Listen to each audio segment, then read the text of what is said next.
So, Bulgarian split squats. One little quick way to figure out where roughly your front foot's going to be is that you start by sitting down on the bench with your knee in line with your heel. You're going to straighten one leg out in front of you, and this is maybe roughly where that foot's going to be. It might be maybe a couple inches away from there, but it's roughly where it's going to be.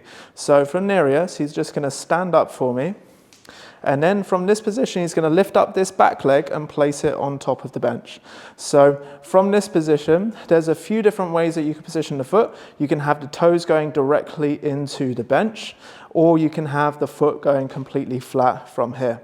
Now, some people don't mind the foot being completely flat, but the toes are still on the bench. Some people actually want the foot flat, but the toes actually coming onto the beyond the bench from here, which is actually my personal favorite as well.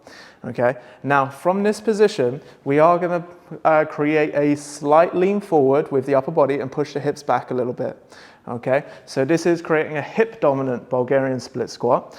So from here, all of the weight and the pressure is going to be from that front leg. So he is keeping this back leg completely relaxed. It's chilling out. It's not going to do any work. Okay, so from this position, he's now going to squat down by bending this leg and bringing himself down. He's not bashing that back leg knee onto the floor. He's just going as low as his range of motion is going to allow him to. But he's still maintaining that forward lean with his upper body. The hips are still back, and he's going to use the front leg to push back up. Okay? He starts the movement by really emphasizing that push back with the hips, and then keeping the hips there whilst he's coming down, and then back up. Okay? And then when he's done, after he's done a couple reps, he can, so go for a couple reps, Nereus. He's still keeping that front foot flat, firm on the floor, the knees in line with the toes. He's still squeezing up the stomach and the shoulder blades.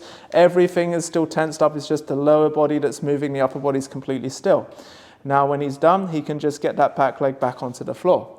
So that's one way that you can do Bulgarian split squats. There's just one other thing I'm going to show you that will show you how to get into the right position. So this normally helps if you have something on you that you can use, like a water bottle, something that you can just mark onto the floor.